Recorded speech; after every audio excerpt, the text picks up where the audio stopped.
সবাইকে জয় শ্রীরাম।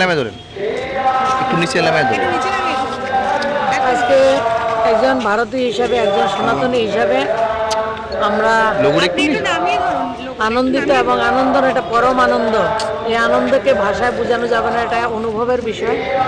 500 বছরের পর মর্যাদা পুরুষোত্তম ভগবান রাম আজকে নিজের ভব্য মন্দির, দিব্য মন্দিরে উনি প্রতিষ্ঠিত হবেন এবং মাননীয় প্রধানমন্ত্রীজি রামলালার প্রাণ প্রতিষ্ঠাতে অংশগ্রহণ করবেন। এটা অত্যন্ত আনন্দের এবং আমরা আবেগতাড়িত, আপ্লুত, অভিভূত আজকের দিনে। মানে আজকে অনেক দিন যাবৎ শুধু রাম রাম যে শব্দটা, এই শব্দটা শুধু দিল্লিতে নয়, অযোধ্যাতে নয়, গোটা দেশের সাথে আমাদের রাজ্যেও সেটা একবারে ঢেউয়ের যে তালে এটা চলছে এবং প্রত্যেকের কানের মধ্যে রাম রাম শব্দ এবং প্রত্যেকের মন থেকে, আত্মা থেকে রাম রাম শব্দ বেরোচ্ছে এবং সবার মধ্যে রাম অনুভূতি, আস্তিক হোক নাস্তিক হোক সবার মধ্যে রাম রাম।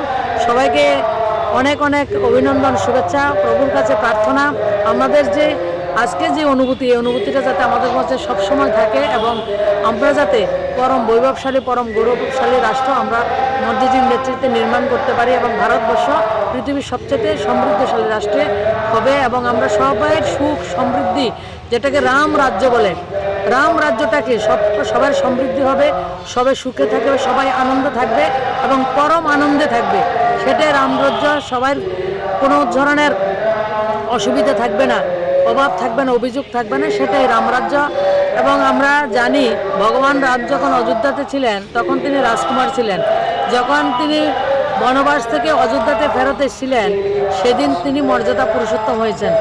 এবং ভগবান রামের জীবনী আমাদের প্রত্যেকটা জীবন, মানুষকে তার জীবন পদ্ধতি আমরা কিভাবে চলবো, কিভাবে থাকবো, সেটা রামের জীবন থেকে আমরা পাই। সেটা হচ্ছে সবাই চায় রামের মতো পুত্র জন্ম হোক সবার ঘরে, রামের মতো ভাই হোক, রামের মতো রাজা হোক, প্রজাবৎসল, রামের মতো পতি হোক, সবাই সেটাই চান। এবং আমরা লক্ষ্য করেছি যে এটা শিক্ষা কোনো সাম্রাজ্যে